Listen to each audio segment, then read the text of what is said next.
महाराज की जय।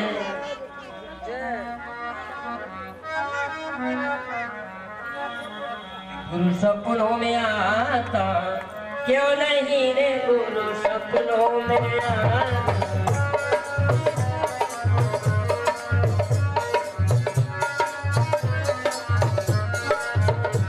गुरु सपनों में आता क्यों नहीं रे, गुरु सपनों में, गुरु सपनों में आता क्यों नहीं रे। प्यारी सूरत दिखाता क्यों नहीं रे, प्यारी सूरत दिखाता।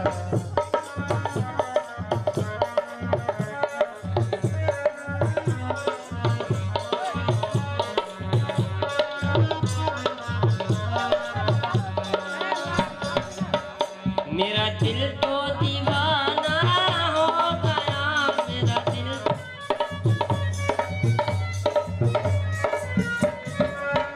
मेरा दिल तो दीवाना हो गया, मेरा दिल तो। अरे मुझे दिल से लगाता क्यों नहीं रे, गुरु दिल से लगाता।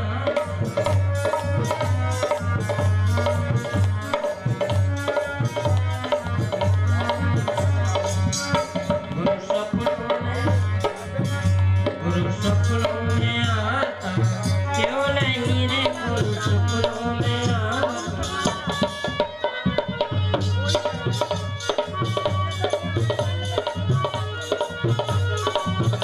मेरे नैनों में सूरत सदगुरु की, मेरे नैनों में सूरत सदगुरु की। मुझे सूरत, प्यारी सूरत दिखाता क्यों नहीं रे, प्यारी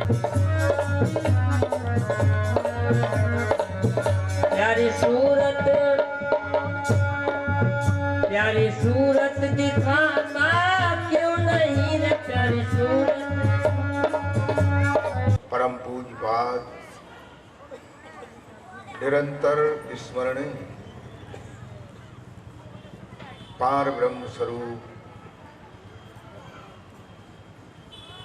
श्री सद्गुरुदेव भगवान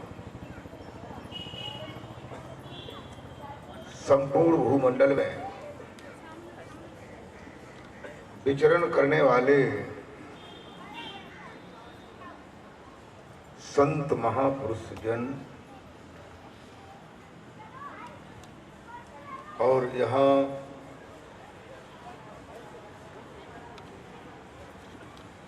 सत्संग प्रांगण में विराजमान नर व नारी के रूप में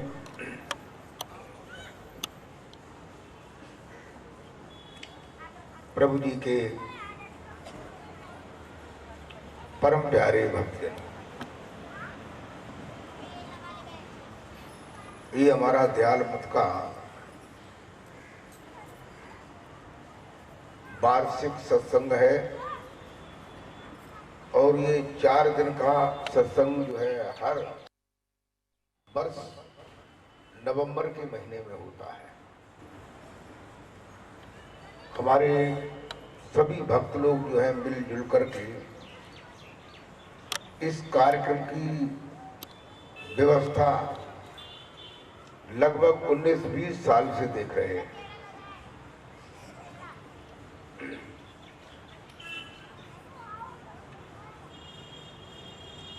प्रेमी भक्तों, सत्संग ज्ञान और भक्ति का वह अथाह और अगाध समुद्र है। इसमें जो भी स्नान करता है वह भव बंधनों से छूट करके मोक्ष मुक्ति को प्राप्त हो जाता है। अगर स्नान करता है और भला स्नान ही नहीं करेगा तो कैसे मोक्ष मुक्ति को प्राप्त हो सकता है। शब्दों से मिलकर के बना है। एक शब्द है सत्य और दूसरा शब्द है संग। यानी ये शब्द अपने में ये बताता है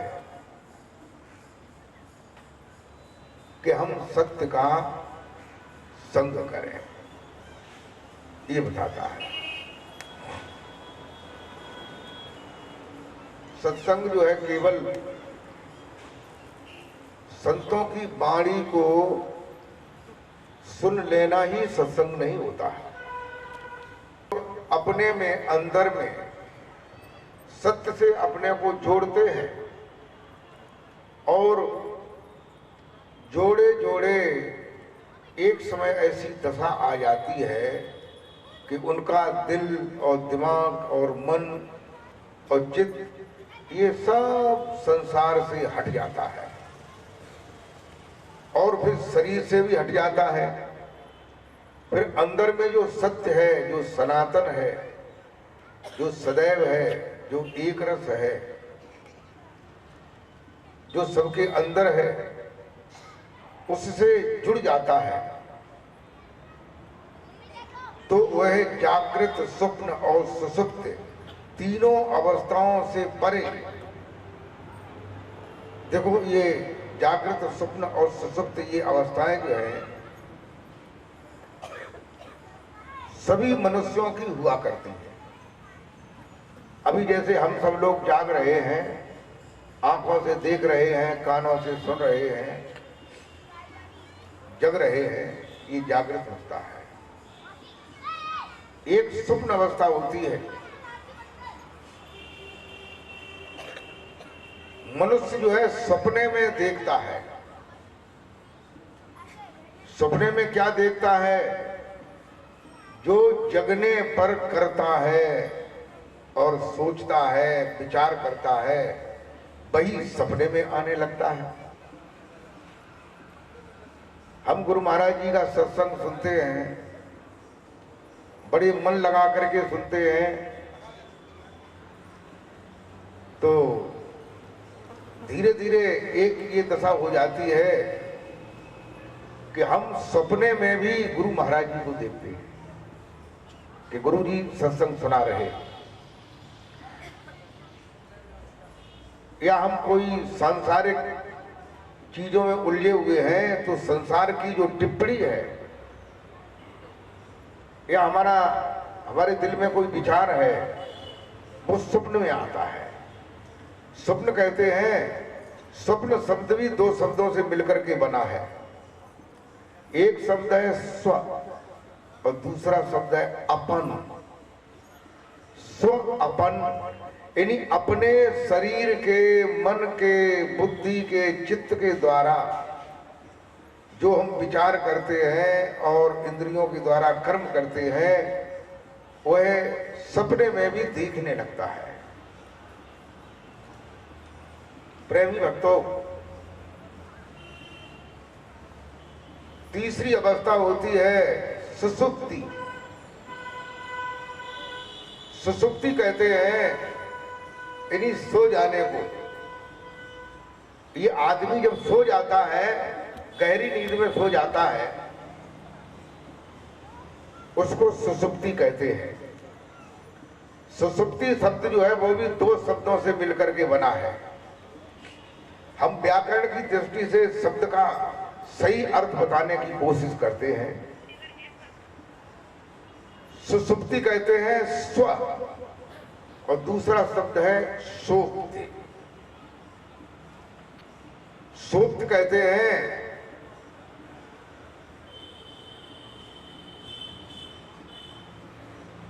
यानी सभी कार्यों से मन और चित्त जब निवृत्त हो जाता है उसे सोप्त कहते हैं। उसी का एक बिगड़ा शब्द है जिसे कहते हैं सुपतो। सुपतो मतलब जो है यानी हम सुपते में हो जाएं, यानी जब खाली हो जाएं, टेंशन से फ्री हो जाएं, तो यानी ये जीव जो है जो शरीर के अंदर है, जो शरीर को धारण किए हुए है, शरीर में रह रहा है। शरीर में कौन रह रहा है? जीव रह रहा है, जिसे चैतन्य आत्मा भी कहते हैं, जिसे हंस कहते हैं, और शिव भी जिसे कहते हैं शिव। एक शिव शब्द होता है, एक शब्द होता है शिव। शिव माने शंकर होता है और शिव माने चैतन्य आत्मा जो शरीर के अंदर विराजमान है, जिसके विराजमान रहने से हम देख रहे हैं, सुन रहे हैं, खा रहे हैं, पी रहे हैं, विचार कर रहे हैं, सारे कार्यों को कर रहे हैं। तो ये जीवात्मा के रहने तक की व्यवस्था है। जब शरीर में से जीवात्मा निकल जाता है तब तुम्हारे शरीर में आंखें रहती हैं कि नहीं रहती, लेकिन वो देखती नहीं है। फिर कान रहते हैं लेकिन कान सुनते नहीं हैं। इंद्रियां रहती हैं, हाथ पैर रहते हैं, लेकिन ये कार्य नहीं करते। क्यों? कि जो चैतन्य आत्मा शरीर में था उसके रहने से ही ये सभी कार्य कर रहे थे। जब चैतन्य आत्मा निकलता है तो उसी के साथ इंद्रियां, अंतःकरण और प्राण ये साथ चले जाते हैं। शरीर का बाजार जो है बंद हो जाता है। प्रेमी भक्तों, मैं आप लोगों को ये बता रहा था कि 3 अवस्थाएं जिन्हें संसार के सभी लोग जानते हैं, जगना, स्वप्न देखना और सुषुप्त माने सो जाना। देखो, जब हम सोते हैं तो हमें ये पता नहीं रहता है कि हम घर में हैं कि बाहर हैं,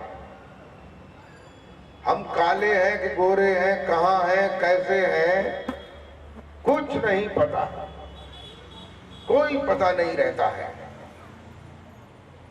उस समय जीवात्मा जो है हृदय देश में सुषुप्ति के स्थान में आकर के विश्राम करता है,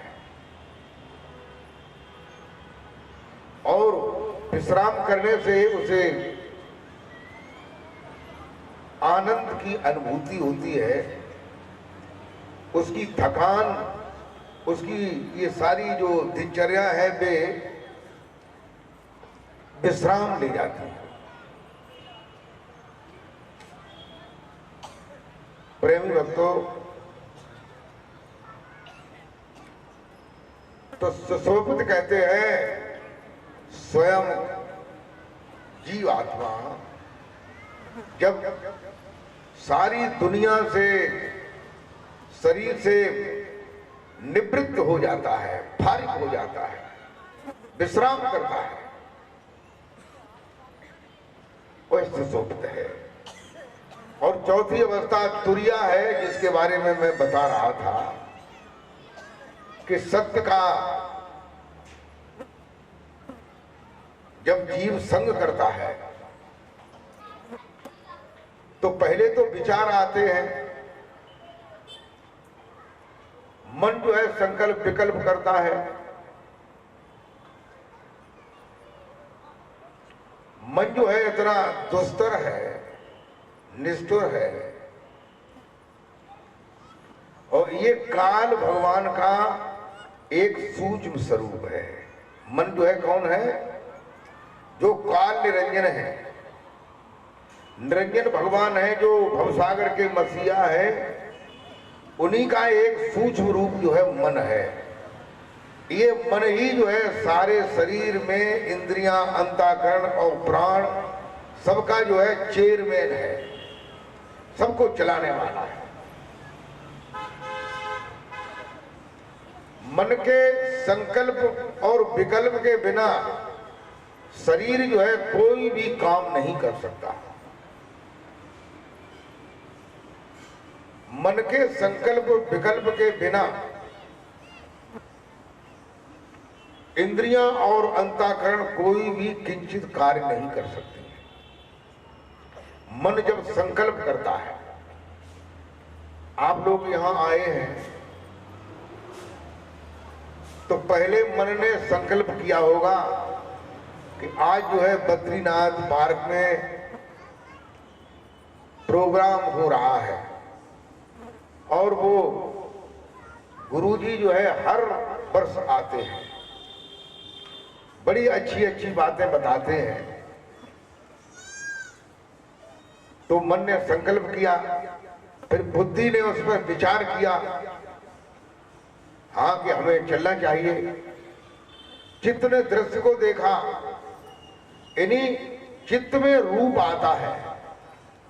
तो चित्त ने विचार किया, पहले हम आए थे कभी पीछे कई वर्षों से, और आप लोग भी आए थे, तो आपके दृश्य में चित्त में वो दृश्य आ गया कि गुरु जी ऐसे हैं, काले काले से हैं, बार ऊपर को रखते हैं, सफेद कपड़ा पहनते हैं। आया कि नहीं आया? तो ये चित्त का काम है और मन का काम है संकल्प विकल्प करना, बुद्धि का काम विचार करना है। लेकिन ये मन और बुद्धि चित्त अहम, ये चारों अंतःकरण जो है काल भगवान की है। और हमारे यहां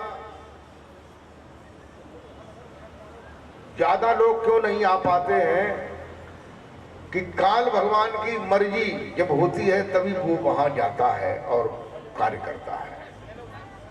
मन में संकल्प ही नहीं आता। और ये तो लोग इसलिए आ रहे हैं कि ये लोग बहुत समय से आ रहे हैं, तो इन लोगों का चित्त और मन जो है इधर जुड़ा हुआ है, इसलिए वो छोड़ता नहीं है कि हमें तो जाना ही है। इसलिए जो है कहते हैं, कबीर साहब ने कहा है कि करत करत अभ्यास की जड़मत होत सुजान, और रसी आवत जावते सिल पे करे निशान। अब तो हर शहर में, गांव में, कस्बा में नलका लग गए हैं। पहले के जमाने में कुआं बावड़ी हुआ करते थे, उनके किनारे में बड़े बड़े पत्थर हुआ करते थे, और रस्सी से बाल्टी में या कलसा में रस्सी बांध करके उससे पानी खींचते थे। तो उसका खिंचाव किनारे पे पत्थर पे करते थे। रस्सी कितनी मुलायम होती है, जहां से बताओ वहीं से मुड़ जाती है, और पत्थर कितना कठोर होता है। धीरे धीरे धीरे धीरे बहुत बहुत गहरे 3-3 इंच के, 4-4 इंच के निशान बन जाते हैं। तो ये कब बनते हैं? नित्य प्रति के अभ्यास से। हम लोगों को ये मालूम भी पड़ जाता है कि सत्य ऐसा है, लेकिन जो निरंजन भगवान की माया है वो मुझे सत्य की ओर कम आने देती है। गोस्वामी तुलसीदास जी ने रामचरितमानस में एक जगह पर ये बताया है। क्या बताया है?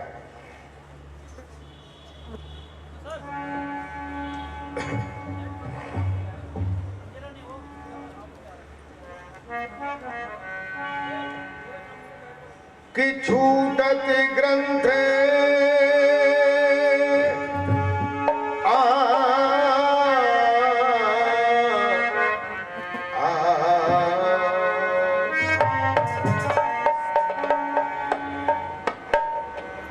छूटत ग्रंथ सुनो खगराया,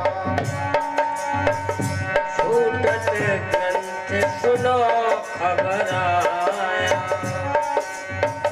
छूटत ग्रंथ सुनो खगराया।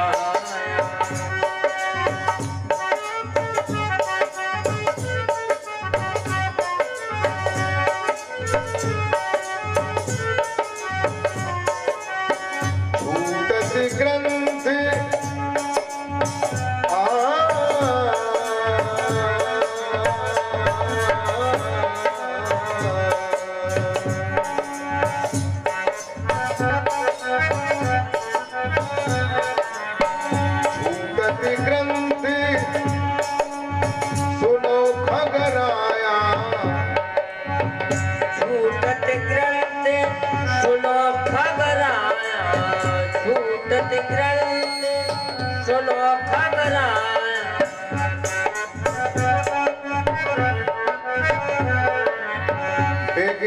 अनेक करती बहु माया, विघ्न अनेक करते बहु माया, विघ्न अनेक करते बहु माया।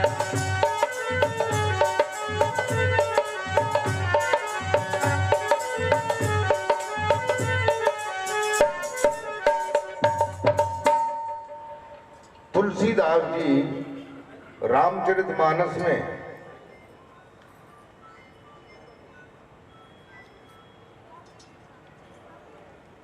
ये बता रहे हैं उत्तरकांड में कि नीलांगर पर्वत पर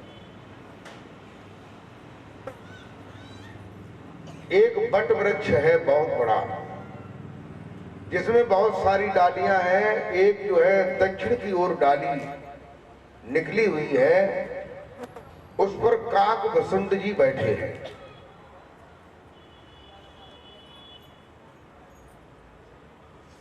और एक गरुड़ जी थे। गरुड़ जी का नाम आपने सुना होगा श्रीमद् भागवत महापुराण में,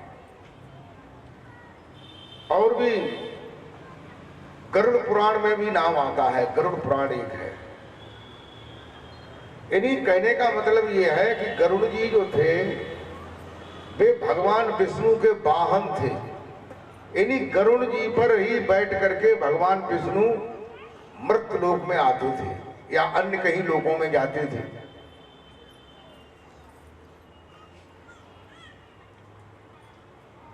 तो गरुड़ जी को काक वसुंत जी समझा रहे हैं, बता रहे हैं कि छूटत ग्रंथ, ग्रंथ माने गांठ, गांठी, जानते हैं आप लोग ग्रंथ? ग्रंथ माने गांठी होती है, गांठ, गांठ कहते हैं, ग्रंथ कहते हैं।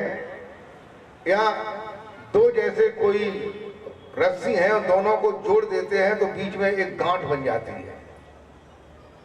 हमारी बात समझ में आ रही है नहीं? तो ये ग्रंथि जो है वो क्या है, उसके बारे में मैं आप लोगों को बताऊंगा। और ये कैसे छूटती है और इसके छूटने पर क्या क्या विघ्न उत्पन्न होते हैं। तुलसीदास जी ने बताया है कि छूटत ग्रंथ। वैसे तो 3 प्रकार की ग्रंथियां बताई जाती हैं। जो आंतरिक 3 ग्रंथियां हैं, जिन्हें ब्रंच ग्रंथ,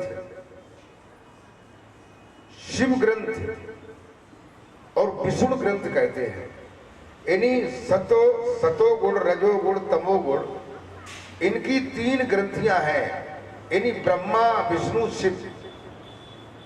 जैसे आप लोगों ने देखा होगा ब्राह्मण लोग जो है जनेऊ को धारण करते हैं, उस जनेऊ में नीचे 3 गांठियां होती हैं, जिन्हें ग्रंथ कहते हैं। तो ये ग्रंथियां जो है, इन ग्रंथियों में जीव जो है बंधा हुआ है। ब्रह्मा, विष्णु, महेश से जीव बंधा है, मनुष्य बंधा है। और मनुष्य क्या, जितने भी धर्म है, पंथ है, मजहब है, सिद्धांत है, सब बंधे हैं। ये हो सकता है उनकी भाषा अलग हो। जैसे हम लोग कहते हैं ब्रह्मा, विष्णु और शिव, और इस्लाम धर्म में कहते हैं जिब्राइल, इज़राइल, मीकाइल। तो ये अलग बात है, लेकिन ये ग्रंथियां हैं। तो ये ग्रंथियां कहते हैं जब जीव जो है, इन जो 3 ग्रंथियां हैं, इन 3 ग्रंथियों के स्वरूप हैं 3। वो मैंने अभी पीछे बताए थे, जगना, स्वप्न देखना और सुषुप्ति अवस्था को प्राप्त करना। मनुष्य जो है जब तक इन तीन अवस्थाओं से लांग करके हट करके चौथी अवस्था में नहीं जाएगा, तब तक वो सत्य को या वास्तविकता को नहीं प्राप्त कर सकता है। इन ग्रंथियों में ही उलझा हुआ है। इसलिए जो है घूम घूम करके कबहू की करु करुणा नर देही, देत हेत बिन ईस सनेही। कभी जो है वो एक करुणा सागर हमें मनुष्य का जन्म दे देते हैं और हम मनुष्य बनकर के नाना व्याधियों में, संकटों में, गृहस्थी के नाना प्रकार के जाल में फंस जाते हैं। जो असत्य है वो सत्य लगता है और जो सत्य है वो असत्य मालूम पड़ता है। देखो ये कहते हैं एक बार सत्य और असत्य पर ही बहुत बड़ा युद्ध हुआ था। कहते हैं कि महाभारत के समय पांडवों ने एक ऐसा महल बनवाया था जिसमें बीच में रास्ता था और दूसरे साइड में एक पार्क बना हुआ था, पार्क जिसमें पेड़ पौधे घास इत्यादि सुंदर से सजाया गया था और एक साइड में एक सरोवर बना था, उसके किनारे पर भी जो है पेड़ पौधे थे। तो वो महल जो है कांच का महल था। उसमें विशेषता क्या थी कि जिधर पार्क था उधर सरोवर लग रहा था और जिधर सरोवर था उधर पार्क लग रहा था। कौरवों का निमंत्रण किया पांडवों ने। ये तब की बात है जब कोई युद्ध नहीं था, कोई अलगाव ज्यादा नहीं था। कौरव लोग जाते हैं निमंत्रण खाने के लिए तो पहले जो है वो ये सोचते हैं कि चलो पार्क में चलेंगे, बैठेंगे, फिर अंदर से बुलावा आएगा तब हम भोजन करेंगे। तो पार्क में घुसते हैं, यूं ही थोड़े से आगे बढ़े एकदम वहां सरोवर था, वो उसमें डूबने लगते हैं, सभी डूबने लगते हैं। और देखो कोई आदमी किसी प्रकार की चपत खाता है या उसे चोट लगती है या अचानक किसी गर्त में आता है तो वो चारों तरफ ये देखता है कि हमें कोई देख तो नहीं रहा है। मोटरसाइकिल वाला अगर गिर जाता है, साइकिल वाला गिर जाता है तो चारों तरफ ये देखता है कि हमें कोई देख तो नहीं रहा है और न वो हंसे हमारे गिरने पर। तो दुर्योधन ने ये देखा कि हम तो इसमें डूब रहे हैं, नए कपड़े पहन करके आए निमंत्रण खाने, अब हमें कोई देख तो नहीं रहा है। ऊपर महल के ऊपर द्रौपदी अपने बालों को सुखा रही थी। द्रौपदी ने हंस दिया। अब बताइए किसी आदमी को किसी प्रकार का आघात हो, कोई हंसे तो उसको अच्छा नहीं लगेगा। फिर उसने ये और कह दिया क्योंकि जो कौरव थे उनके पिता जो है धृतराष्ट्र थे, वो आंखों से अंधे थे। तो द्रौपदी ने कह दिया कि अंधनक का अंधे ही वहे सबका, कि ये नहीं दिखाई दिया कि हम कहां जा रहे हैं।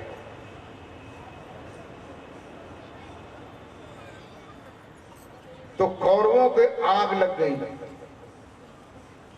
यानी कहने का मतलब ये है जब तक हम किसी चीज की हमें जानकारी नहीं है तब तक हम अज्ञान की दशा में हैं। तो हम आप लोगों को बता रहे थे कि ये ग्रंथियां हैं, यानी हम लोग जो है काल और काल के पुत्र ब्रह्मा विष्णु महेश के बंधन में बंधे हुए हैं, उनके ही अवतार होते हैं, उनकी ही लीलाएं हमको सुनाई जाती हैं और उन्हीं में हमको चित्त लगाना पड़ता है। अगर उनमें चित्त नहीं लगाते हैं, हम अगर सत्य की ओर आते हैं तो काल और काल के पुत्र और काल की पत्नी ये किसी न किसी प्रकार की हमारे मन में, हमारे चित्त में, हमारे बुद्धि में विघ्न उत्पन्न करते हैं। और जो अकाल है, अकाल कौन है? जो सत्य है, जो सत्य पुरुष है, जो परमेश्वर है, वो अकाल है, काल से भी परे है। काल उसी का छोटा सा पुत्र है। छूटत ग्रंथ। अब यहां तुलसीदास जी ने एक दूसरी और ग्रंथ बताई है। वो 3 ग्रंथियां तो हैं ही मजबूत, और दूसरी और ग्रंथ बताई है। वो कौन सी ग्रंथि है उसे भी आप लोग सुने।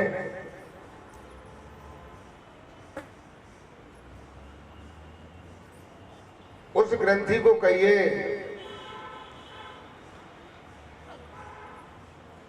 एक तो नाम है निर्गुण और सगुण, यानी निराकार और साकार, ये 2 नाम। या कहिए शरीर के अंदर जो सूक्ष्म शरीर है और जो शरीर है स्थूल शरीर है, जो देखने में आता है, जिसमें आंखें लगी हैं,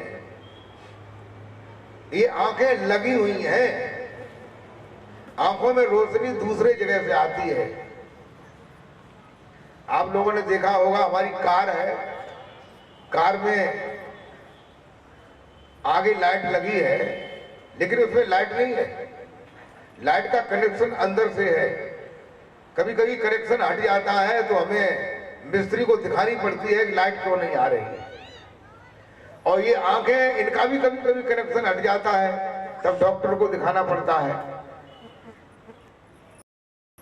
तो ये कनेक्शन अंदर से है। अंदर में जो शरीर है, जो अंदर का शरीर है, जो निराकार है, जो दिखाई नहीं देता है। दिखाई देता है? नहीं देता है। जब शरीर में से निकलता है तब भी दिखाई नहीं देता है। अगर दिखाई दे जाए तो आज तो वैज्ञानिक लोग चंद्रमा पे जा रहे, मंगल पर जा रहे, अन्य अन्य ग्रहों पे जा रहे हैं और बड़ी वैज्ञानिक तकनीकी निकाल रहे हैं। तो वो एक ऐसी तकनीकी निकाल देते कि एक ऐसा जाल बना देते, तैयार कर देते कि जीवात्मा जब ही निकलता उसे जार में बंद कर देते, फिर उसे समझाते कि भैया देखो ऐसा है कि अभी मत जाइए, अभी हमारे पिताजी के अंदर रहो, और तुम्हें कोई जरूरत हो भैया दाम पैसने की सो हमें बताओ, काउ चीज की खातर खुशामद में कोई कमी हो सो बताओ। तो जार में फंसा करके और ऐसे अगर नहीं मानते तो ऊपर से डंडाबाजी करते कि चल घुस इसमें, शरीर में घुस, लेकिन पता नहीं चलता है कि हंसा निकल गयो पिंजड़े से, खाली पड़ी रही तस्वीर। फिर ये तस्वीर जो है पड़ी रहती है और हंस जो है निकल जाता है। हमारे सत्संग में लोग क्यों कम आते हैं कि हम हंस की बात करते हैं, मोक्ष मुक्ति की बात करते हैं, सत्य की बात करते हैं, इसलिए लोग कम आते हैं। अगर हम सत्य की बात न करें, असत्य की बात करें, बाहिर जो ज्ञान है उसकी बात करें, तो भीड़ का पार नहीं रहेगा। और ये बताते रहे कि कोई लोग आते हैं, कहते हैं हमें परेशानी है, हमारी दुकान नहीं चल रही। उन्होंने तुमने पटाखे कब से नहीं खाए? लेकिन 6 महीने हो गए पहले खाए थे कि पटाखे खाओ दुकान चालू हो जाएगी। तो लोग जो है, संसार के लोग प्रत्यक्ष फायदा चाहते हैं, एकदम फायदा। लेकिन ये जो है इसमें फायदा भी है, ये नहीं कि फायदा ना हो, फायदा भी है और बहुत बड़ा फायदा है। कितना बड़ा फायदा है, जिस फायदे का आप अंदाज नहीं लगा सकते। भाई ये तो अंदाज दिखाई देता है कि तुम्हारा घर है, कई मंजिल का है, तुम्हारे बच्चे हैं, तुम्हारी बच्ची है, वे पढ़ रही है, कोई एमडी कर रहा है, कोई एमआई एमएस कर रहा है, कोई कुछ कर रहा है, बड़ी बड़ी डिग्रियां कर रहे हैं बच्चे और बच्चियां। लेकिन अंदर की डिग्री नहीं मालूम पड़ती है कि अंदर में कौन सी डिग्री है। ये जब तुम्हारी मृत्यु होगी तो सारी डिग्रियां रह जाएंगी, रह जाएंगी नहीं? अरे भाई ये डिग्रियां जब मरोगे तब रह जाएंगी नहीं। चाहे आप जज हो, जिला अधिकारी हो, पार्षद हो, एमएलए हो, एमपी हो, प्रधानमंत्री हो, राष्ट्रपति हो, अच्छे बिजनेसमैन हो, कोई भी हो, लेकिन जिस दिन जो है तुम्हारा समय पूरा हो जाएगा, फिर 1 मिनट भी तुम्हारा शरीर जो है काम नहीं करेगा।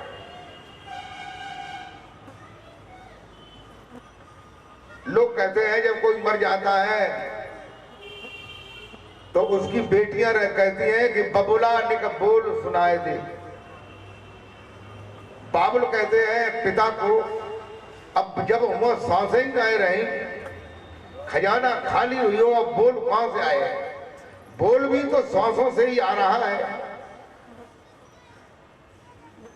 तभी तो कहते हैं कि श्वासा की कर सुमिरनी और कर अजपा को जाप, श्वासा की कर सुमिरनी और कर अजपा को जाप, और ब्रह्म तत्व को ध्यान दे, फिर सोहंग आप ही आप। सोहंग का मतलब जो स्वयं, इसके अंदर जो परमात्मा का शब्द है, जो रमण कर रहा है, वो अपने आप कर रहा है, उसे कोई तुम नहीं कर रहे हो, कोई आदमी नहीं कर रहा, कोई महिला नहीं कर रही है। कहते हैं कि माला कर में ना कहूं, मुख से कहूं न राम। राम का मतलब क्या है? राम का शब्द जो है, एक उदाहरण के लिए कवि साहब ने बताया है कि माला कर में ना कहूं, यानी हाथों में माला नहीं लूं, और मुख से कहूं न राम। राम का मतलब न राम कहूं, न कृष्ण कहूं, न ओम कहूं, न निरंजन कहूं, न निरंकार कहूं, न सोहम कहूं, न सतनाम कहूं, न आद नाम कहूं, न अदली नाम कहूं, न अकाल नाम कहूं, कोई भी नाम न कहूं। जो भी जितने भी नाम जिह्वा से, ओठकंठ से आते हैं, इनको हमें कहने की कोई जरूरत नहीं है, क्योंकि जो असली नाम है, जो ओंकार है, जो सतनाम है, जो अकाल है, जो अजूनी है, जो जुगों से आ रहा है, आज से नहीं है। जब ये सृष्टि भी नहीं थी तब भी वो नाम था। वो कौन सा नाम था? अरे जितने भी नाम हम जानते हैं, ये सब आदमी ने, हिंदुस्तान में आदमी ने बनाए हैं। हिंदुस्तान में, क्योंकि हिंदुस्तान में बहुत से मत हैं, बहुत से धर्म हैं, बहुत से पंथ हैं, बहुत से सिद्धांत हैं, लेकिन अन्य देशों में बहुत से धर्म नहीं है, बहुत से सिद्धांत नहीं है। अगर कोई धर्म है तो एक है, लेकिन लोगों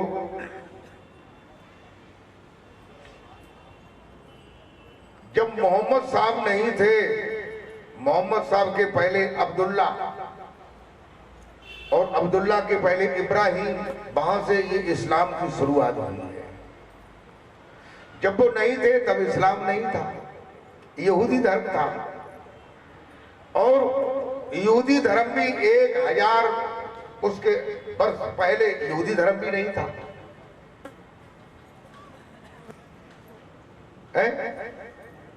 जब बुद्ध आए तब बुद्ध का धर्म चालू हुआ। महावीर स्वामी आए तब महावीर स्वामी का धर्म चालू हुआ। जब नानक जी आए तब नानक जी का धर्म चालू हुआ। तो ये धर्म को चलाने वाले महापुरुष जब आए तब ये धर्म चले। लेकिन 2,500-3 हजार वर्ष पहले कलयुग के शुरुआत में कोई धर्म नहीं थे। इतिहास उठा करके देखिए। ईसा को आए कितना टाइम हो गया जिन्होंने क्रिश्चियन धर्म चलाया। आज कितनी तारीख है? 2000 वर्षों में 1 महीना और कुछ दिन बाकी हुए हैं। इतना ही दिन ईसा को आए हुआ था, जिसको सन कहते हैं, ईसवी कहते हैं, यानी ईसा के आने का समय कहते हैं। ये जितने भी धर्म, मत, पंथ, सिद्धांत 3000 वर्ष के अंदर ही पैदा हुए हैं। इसके पहले कोई धर्म नहीं था, केवल एक धर्म था जिसे सनातन धर्म कहते हैं। क्या कहते हैं? सनातन धर्म। और सनातन धर्म कहते हैं, सनातन शब्द जो है 2 शब्दों से मिलकर के बना है। एक शब्द है सना, दूसरा शब्द है तन। तन माने शरीर, सना माने जो सना हुआ है या मिला हुआ है या खुला हुआ है या शरीर में रमण कर रहा है, उसे सनातन धर्म कहते हैं। ब्रह्मा जी के 4 पुत्र थे, सनक, सनंदन, सनातन, संत कुमार, जिन्होंने मिलकर के सनातन को आगे करके सनातन नाम से ये धर्म चलाया था। सृष्टि के आदि काल में, जब सृष्टि नहीं थी, सृष्टि की शुरुआत थी।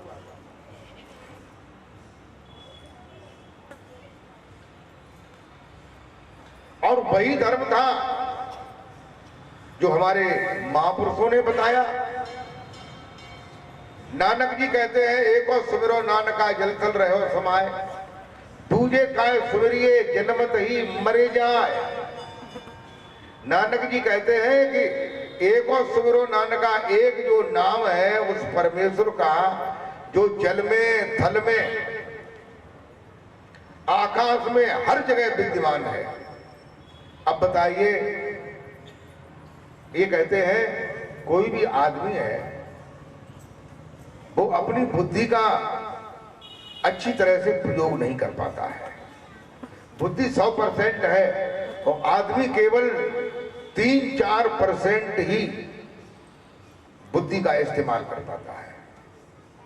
वैज्ञानिक लोग जो है, बड़े बड़े वैज्ञानिक लोग जो है, बुद्धि का करीब 10 और 12% तक जो है प्रयोग करते हैं।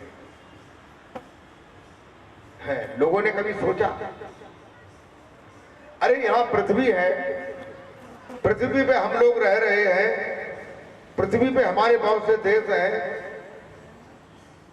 इन देशों में भी सारे देशों की जानकारी नहीं थी। कुछ समय पहले लोग अमेरिका को नहीं जानते थे कि अमेरिका कहाँ है, अमेरिका के लोग यहाँ नहीं जानते थे।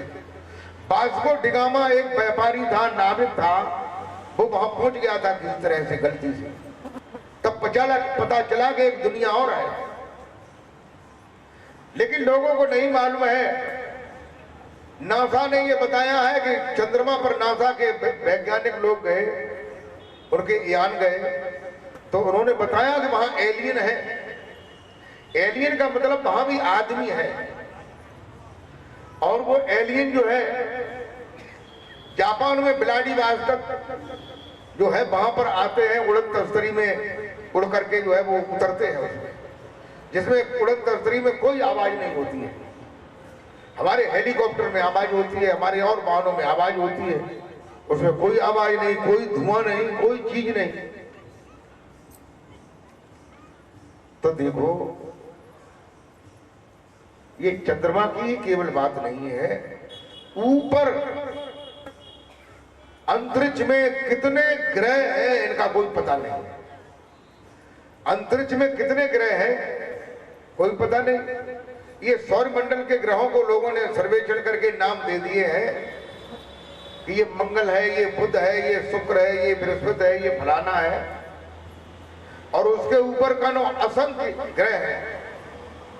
बहुत से ग्रहों पर मनुष्य रहता है, सृष्टि है, विज्ञान है, सारी चीजें हैं। हमें उनका पता नहीं है, उनका हमें पता नहीं। लेकिन संतों को, हमारे भारतवर्ष के संतों को ये पता है, ये जानकारी है कि ऊपर अंतरिक्ष में भी ग्रह उपग्रह हैं, लोक लोकांतर हैं, वहां मनुष्य रह रहे हैं।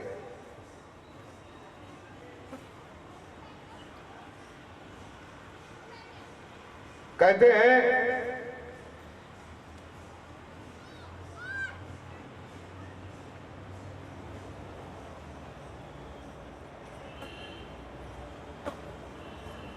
लोक लोकांतरों में लोग हैं।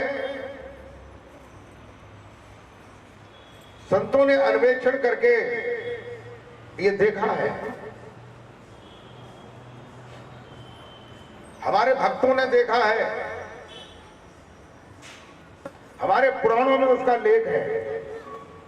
हमारे पुराणों में, गरुड़ पुराण में ये लेख है कि ऊपर दक्षिण दिशा में, पृथ्वी के दक्षिण दिशा में यमलोक है, जो हमारे वैज्ञानिक लोगों ने भी बताया है। और उस यमलोक में संयमनी नाम का नगर है। कौन सा नगर है? संयमनी नगर है, जहां धर्मराज नाम के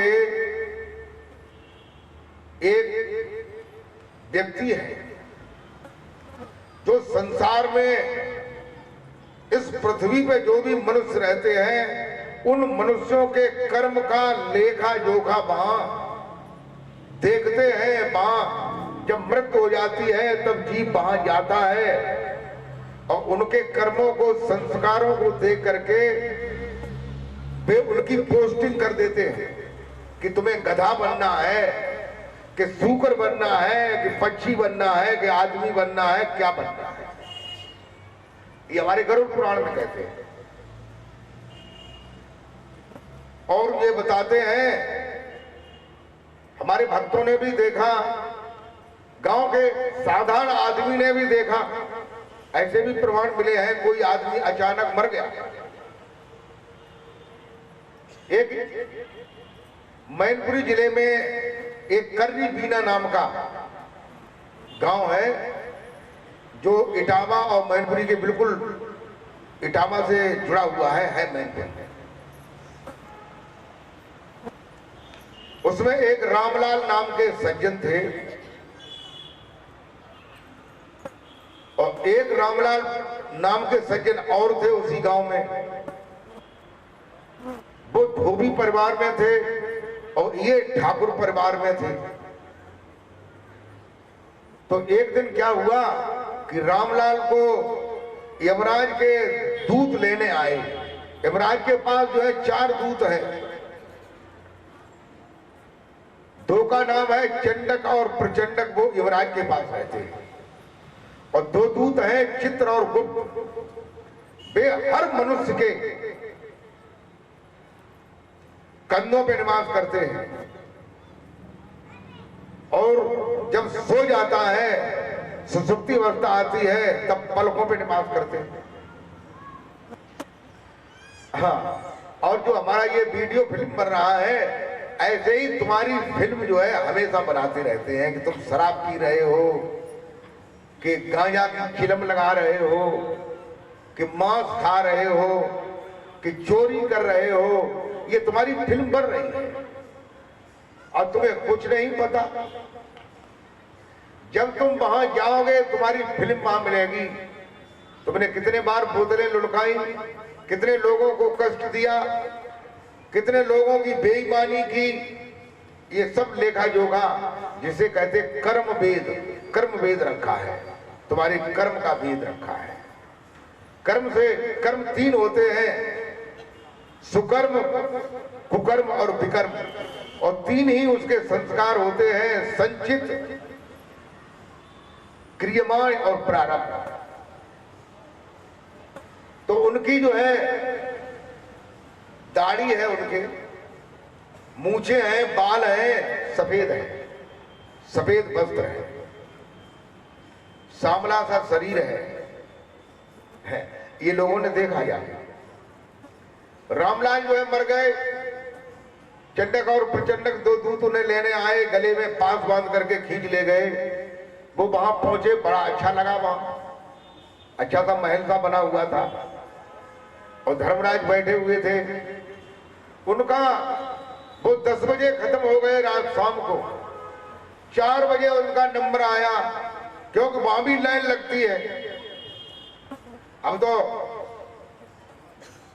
राशन की दुकानें होती है तो लाइन लगती है, पीछे नोटबंदी जब हुई थी तब भी लाइन लगती थी, और वहां भी लाइन लगती है। तो क्या वहां है, वहां पूरे मृत लोक का जो है लेखा जोखा है। ऐसे जितने भी लोग हैं, उन लोगों के अलग अलग जो है लोग हैं, और अलग अलग लोगों में धर्मराज है, और उनके सभी के अलग अलग लेखा जोखा है। तो जब नंबर उनका आया तो धर्मराज ने देखा, ये कहा कि ये बीना के रामलाल है, क्योंकि इनको क्यों ले आए? एक रामलाल धोबी था इन्हीं के गांव में, उसको लाना था। तो उन लोगों को भी कभी गलती हो जाती है, धोखे से दूसरे को ले जाते हैं। ऐसे भी संसार में लाखों प्रमाण मिले हैं। फिर वहां वो छोड़ने आए तो उन्होंने ये बताया कि हम बिल्कुल छोटे से हो गए। अपना अनुभव हमें बताया, हमने उनकी खुद की सुनी हुई बात को बता रहा। वो मेरे गांव में आए थे तब उन्होंने बताया था कि बिल्कुल छोटे से हो गए और नाक के द्वारा शरीर में घुसे। तो ये मालूम पड़ा कि बहुत बड़ा पुल है और पुल में हम घुस रहे हैं। फिर अंदर पहुंचे, आंखें खुल गई, हाथ पैर चलने लगे। घर वाले सभी रो रहे थे, सब प्रसन्न हो गए। तो उन्होंने कहा अपने बड़े लड़के से, दुर्विजय उस उनके लड़के का नाम था, जबकि दुर्विजय रामलाल को तो देखो जाए कि धोबी है ना, कि अच्छा क्यों, जगह कि वे मर गए हुए। वो देखने गए तो दुर्विजय जो है चादरा ओढ़े हुए बिल्कुल अंदर बंद थे। चादरा उन्होंने आवाज लगाई जगही कि अरे रामलाल दाऊ, अरे दउआ सोए रहे कि जग रहे। कई बार आवाज लगाई लेकिन दउआ जब हुआ हो तब तो जगे। फिर चादरा हटाया तो हुआ तो गाड़ी निकल चुकी स्टेशन से। तो कहने का मतलब ये है, ये भी जानकारी जो है हमारे संत महापुरुषों ने, वेद व्यास ने गरुड़ पुराण में ये बहुत समय पहले बताई। आज के 5000 वर्ष से भी कुछ टाइम ज्यादा हो गया। और ब्रह्मा जी का लोक है जिसमें ब्रह्मा जी रहते हैं। भगवान विष्णु का लोक है, गोलोक धाम जिसे कहते हैं, वहां भगवान विष्णु रहते हैं। शिवलोक है, शंकर रहते हैं। वहां संतों ने जाकर के उनके लोक में उन्हें देखा, उनका दर्शन किया। हमारे हजारों भक्तों ने जो है उनके लोक में जाकर के उनका दर्शन किया। तो बताइए, अभी वैज्ञानिक लोग वहां तक पहुंच भी नहीं पाए। हमारा पिछला आध्यात्मिक विज्ञान जो है बहुत पहले से अंतरिक्ष में ऊपर के लोकांतरों में जा चुका है। और सबसे ऊपर सतलोक है जहां सत्पुरुष रहते हैं। जिनके भी दाढ़ी मूंछ है, बाल है, लेकिन सफेद है। हमारे तो भैया नीचे के कहीं सफेद चालू है, ऊपर के तो कार्य है अबे कहीं दिन। तो वहां पर धर्मराज विराजमान है। वही धर्मराज से, वो सतपुरुष से कबीर साहब ज्ञानी जी आज्ञा लेकर के इस मृत लोक में आया करते हैं और मृत लोक में जीवों को चेताते हैं, जीवों को बताते हैं कि सत्य का रास्ता इधर है और आप किधर जा रहे हैं।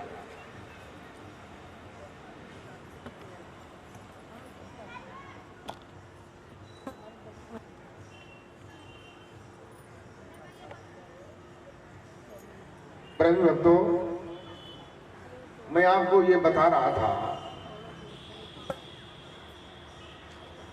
कि छूटत ग्रंथ सुनो खबर आया। ये बात जो है शायद अधूरी रह गई। मैंने ये बता रहा था कि ग्रंथियां क्या हैं। अंदर में जो सूक्ष्म शरीर है और बाहर स्थूल शरीर है जो दिखाई दे रहा है आंखों से। स्थूल शरीर में 10 इंद्रियां हैं। हाथ, पैर, मुख, लिंग, गुदा, आंख, नाक, जिह्वा और त्वचा, ये 10 इंद्रियां हैं। शरीर के अंदर 10 प्राण हैं। प्राण अपान उदान बयान समान नाग पूर्व कृकल दत्त देवदत्त धनुजय। 4 अंतःकरण है, मन, बुद्धि, चित्त, अहम। 4 अंतःकरण है, मन और चित्त और बुद्धि और अहम।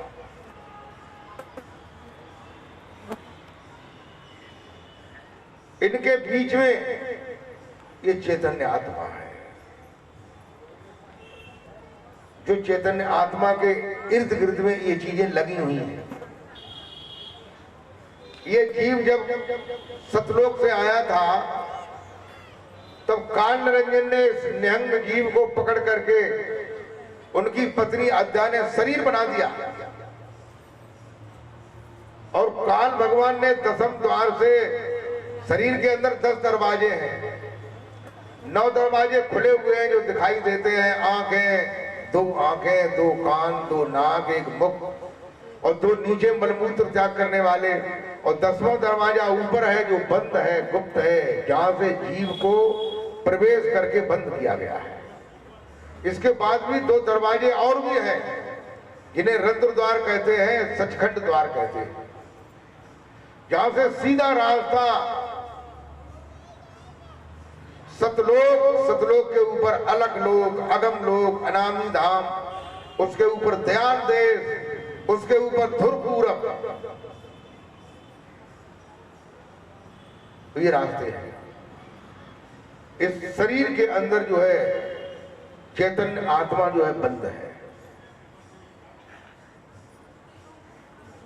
तुलसीदास जी कहते हैं कि अंदर जो चैतन्य आत्मा के घटक है, 10 इंद्रियां, 10 प्राण, 4 अंतःकरण, ये उसके सूक्ष्म शरीर के घटक हैं।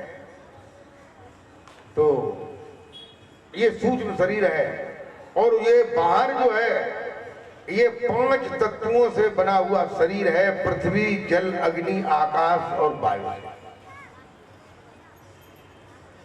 इस शरीर रूपी डिब्बे के अंदर छोटा डिब्बा अंदर है, चैतन्य आत्मा इसके अंदर है और इसमें दोनों जुड़े हुए हैं, गांठी लगी हुई है।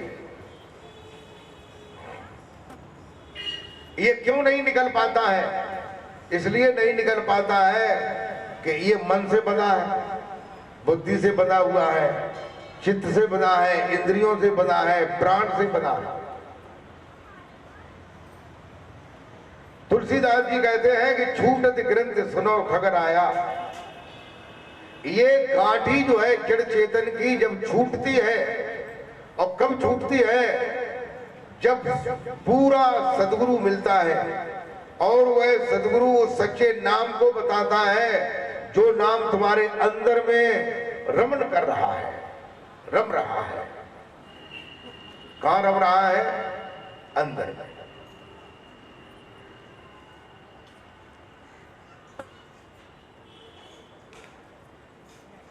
वही नाम जल में, थल में, अंतरिक्ष में, हर जगह विद्यमान है। वही तुम्हारे अंदर में रमण कर रहा है। उस नाम को जब तक आप नहीं जानेंगे, और जानने के बाद भी जानने से भी कुछ नहीं होगा।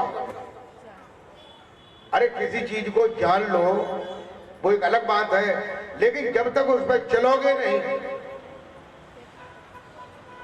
अरे आप ये जान लें कि ये हवाई जहाज यहां से अमृतसर जाता है, श्रीनगर जाता है, अमेरिका में जाता है, यूरोप में जाता है, इंडोनेशिया में जाता है। ये आप जान लें तो उससे क्या होगा? जब आप उसकी टिकट लेंगे और उसमें बैठेंगे और वहां पहुंचेंगे और जाकर के देखेंगे, तभी तो अनुभव होगा। तो कहने का मतलब यह है कि जो हमने सच्चे नाम को पहले नहीं जाना, और सच्चे नाम को अगर आप जान लें और जान करके उसका अभ्यास करें, उसमें अपने ख्याल को, अपनी सुरती को जोड़ें। संत कहते हैं कि सुरत फंसी संसार में तासे पर गयो दूर, और सुरत बांध स्थिर करो फिर आठों पैर हजूर। वह जो हजूर है, जो हाजिर नाजिर है, जो सबका मसीहा है, वही नाना रूपों में संसार में आता है। कभी ईसा बन के आता है, कभी बुद्ध बन के आता है, कभी महावीर स्वामी बन के आता है, कभी कबीर बन के आता है, कभी नानक बन के आता है, कभी तरह तरह के रूप धारण करके आता है, और लोगों को सच्चा रास्ता बताने के लिए आता है। और सच्चा रास्ता बताने के बाद जो है, फिर जब चला जाता है तो धीरे धीरे एक पीढ़ी के बाद दूसरी पीढ़ी आती है। उसका शिष्य जो है अपने दूसरे शिष्य को ज्ञान देता है। तो पीढ़ियों के बाद ज्ञान लुप्त हो जाता है। निरंजन भगवान जो है ज्ञान पर पर्दा कर देते हैं। सोई भूल पड़ जाती है। फिर लोग जो है केवल भजन उनके गाते हैं, पद गाते हैं, रस गाते हैं, छंद गाते हैं, ये चीजें गाते हैं, सुनाते हैं, किताबों को पढ़ते हैं उनकी लिखी हुई, और किताबों को पढ़ करके अपनी लीक ठीक करते हैं। यानी रास्ते में किताबों को पढ़ पढ़ के चलते हैं, लेकिन जो वास्तविक रास्ता है वो हम भूल जाते हैं।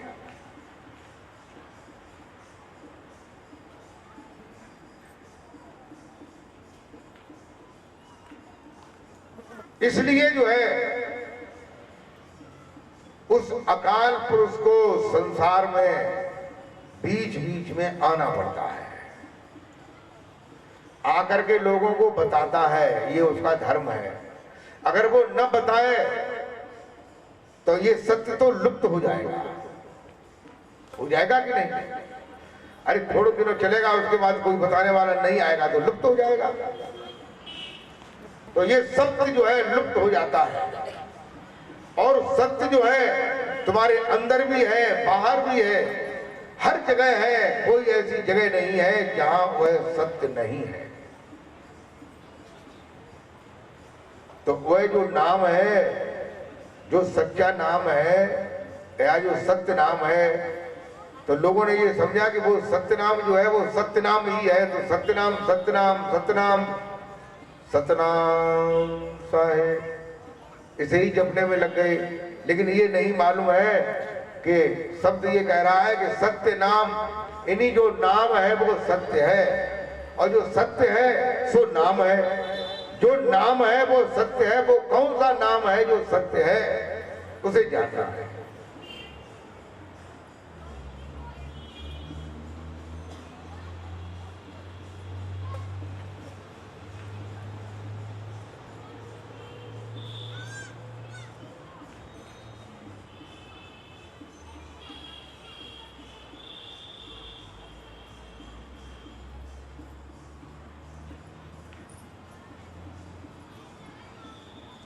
प्रेमी भक्तों, ये मेरे अंदर मन बैठा हुआ है।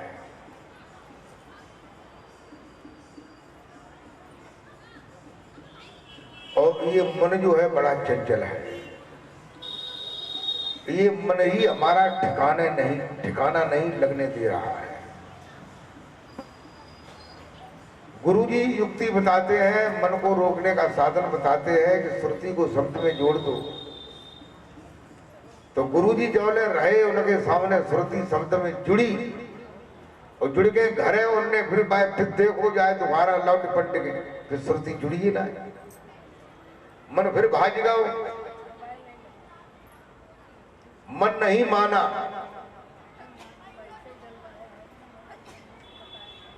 लोग कहते हैं भजन करो, तो भजन का मतलब क्या है? भजन के दो अर्थ हैं, भजन करो और भजन करो। भजन करो, भजन करो, यानी भजन करो का मतलब है लोग भाग निकल गए, कोई मथुरा में जा रहा, कोई वृंदावन में जा रहा, कोई मक्का में, मदीना में, काशी में, अमृतसर में, यूरोसलम में, जगह बेजगह भागा भाग, भागा भाग, भागा भाग, भागा भाग, और अंत में जब मृत्यु हुई तब क्या हुआ? खाली हाथ चले गए। भागते रहे, कुछ असर रहा कि हमारे भगवान ने यहाँ अवतार लिया, भगवान ने यहाँ लीला दिखाई, ये असर रहा। लेकिन जो वास्तविक असर होना चाहिए, जो वास्तविक ज्ञान होना चाहिए, वो नहीं था।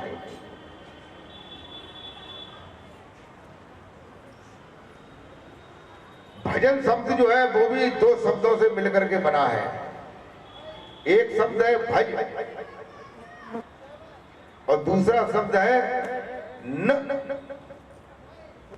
दोनों को मिला दो तो हो जाता है भजन, भजन, न भज, भज न भज।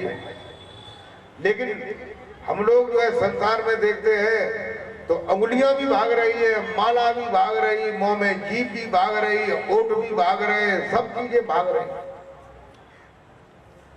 माला मनते लड़ परी खा फेर तो है मोए, और घटकी माला फेर ले तब घट उजियारा हो।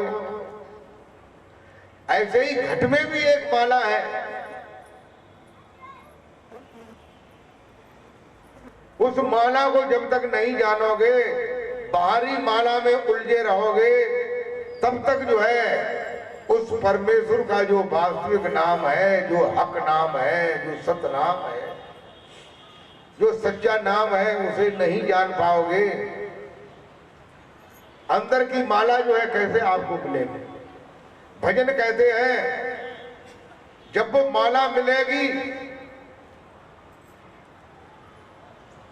तो तुम्हारा मन जो है भागना बंद हो जाएगा। ये उसकी पहचान है, ये उसका मीटर है कि जब तुम्हारा मन भागना बंद हो जाए तब ये समझो कि अब हम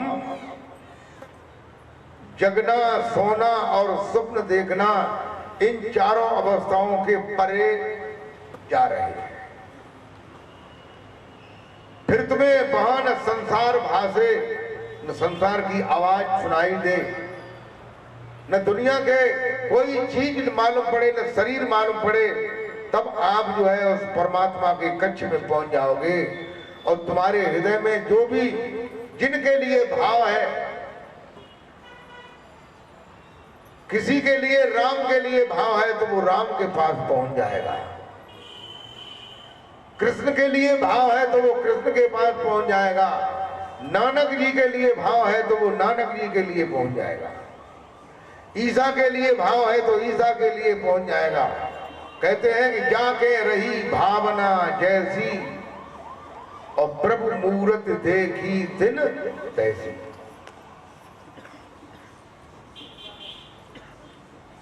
देखो जो प्रभु है, जो परमेश्वर है,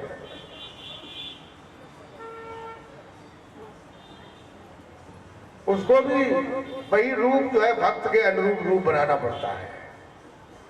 तुमने ये समझा कि हमारे प्रभु राम हैं, तो उन्हें अगर वो तुम्हारे अंदर नानक के रूप में बैठे हुए हैं तो नानक का चौखटा बदल करके राम के रूप में आना पड़ेगा।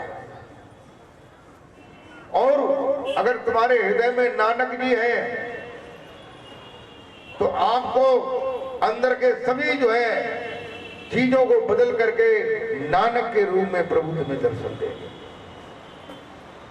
जैसे तुम्हारा मन भागना बंद हो जाएगा, और मन भागना कब बंद होगा? जब इंद्रियां भागेंगी नहीं, अंतःकरण नहीं भागेगा, तब भागना बंद होगा। कब बंद होगा? कि जब अंदर में आप पहुंच जाएंगे। कहां पहुंच जाएंगे? अंदर में पहुंच जाएंगे। अंदर में जो नाम है। लोग कहते हैं कि गुरुजी हमारा मन जो है भाग जाता है, मन नहीं लगता है। अब मन कैसे लगे? सारे दिन भर तो तुम खाना पड़ा के बेचते हैं और धंधा करते हो, नौकरी करते हो, सारे काम काज करते हो, मन बताओ नेक देर में कैसे वहां पहुंचे? उसके लिए अभ्यास की आवश्यकता पड़ेगी।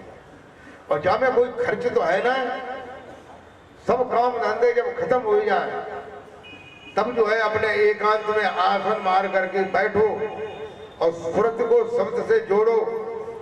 आज जोड़ो, थोड़ी देर फिर और टाइम बढ़ाओ, फिर थोड़ी देर और टाइम बढ़ाओ, थोड़ी देर और टाइम बढ़ाओ, थोड़ी देर और टाइम बढ़ाओ। जब आपका टाइम जब हो जाएगा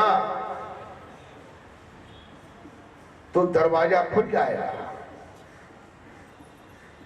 और दरवाजा जब खुलेगा तो अंदर में जो हमारी भावना के अनुसार जो प्रभु है वो दर्शन देंगे।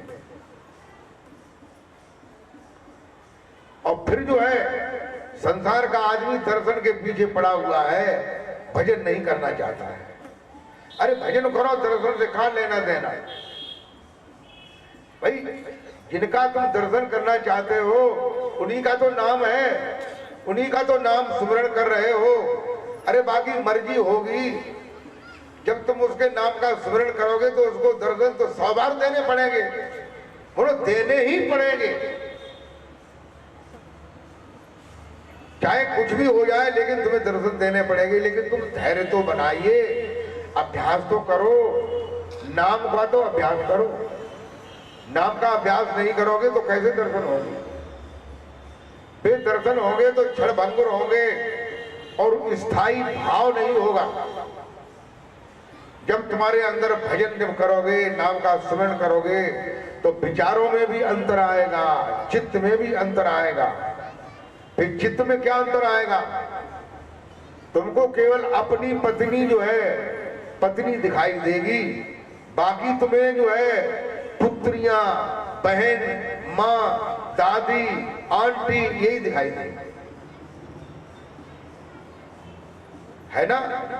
और जब ये चित्त में सुधार नहीं होगा तो फिर भले हूं तुम काऊ से न कहो या कोई न जाने, लेकिन वो जान रहा होगा जो तुम्हारे भीतर बैठोगे। तुम जान रहे कि हम जो है इन्हें कौन दृष्टि से देख रहे, किसी को कौन दृष्टि से देख रहे वो जानने वाला जान रहा है, और तुम भी जान रहे हो।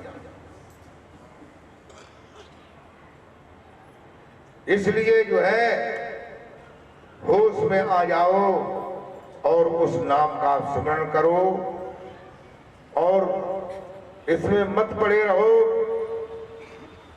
कि हम जो है बहुत बड़ी भीड़ है वहां शांति है। शांति न ज्यादा भीड़ में है न कम भीड़ में है, शांति केवल प्रभु के नाम के स्मरण में है। नाम का स्मरण नहीं करोगे तो शांति नहीं आएगी। कितने भी भीड़ में आप जाएं, भीड़ से शांति नहीं आएगी।